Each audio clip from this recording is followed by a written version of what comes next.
I brought some mailers that I got from Fillmore Auditorium, Avalon, Bill Graham. I was on a mailing list, so since January '67, every week they would mail me postcards. How many do you have? How many weeks did they send you these cards? I'm not exactly sure how many shows there were, but over a couple hundred. And so looking here at these photographs, this is your room in the 60s. We see all of the cards themselves, right? Yeah, well, and that's the way, everybody did it. You just plastered the walls and the ceiling, On each of these, they were kind of a higher production around 1967. Phil Graham went into kind of mega production, and he was doing on some of these as high as 20,000 of them.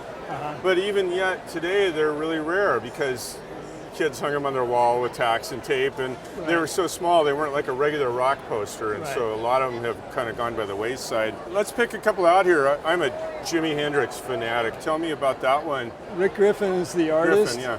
And it's one of the more sought after images because it had that 3D look and real psychedelic kind of look to it. Right, it's the famous flying eyeball. Right. Up here we have the Kinks and Taj Mahal. I love this one because it's photographic here. Our dates are 27th to 30th. I think that one is 1968. But again, you look at how crisp it is. And every one of these, they have that psychedelic look. They just pop. Let's talk about some of the artists here. There are great artists like Victor Moscoso, Rick Griffith, Stanley Mouse. I think this one is... I think that was a Wes Wilson. That's a Wes Wilson, yeah.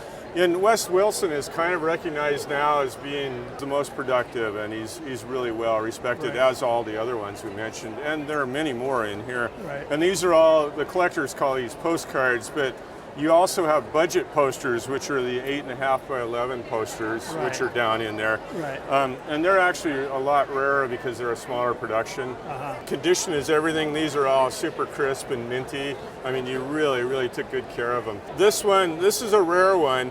Just the one half of it, I did see one at auction for around 600, but when you have the other half of it, it goes way up. And thinking of your entire collection, it's kind of mind-blowing to think of how it all adds up. I would say this one here, we hit the value on just half of it. I'll say $1,000. That would be a retail price. Some of the other ones are $75 on the low end, $50, but then they get up into the high hundreds again. But I would say conservatively, really conservatively, you have maybe $8,000 to $10,000 retail value in these, yes.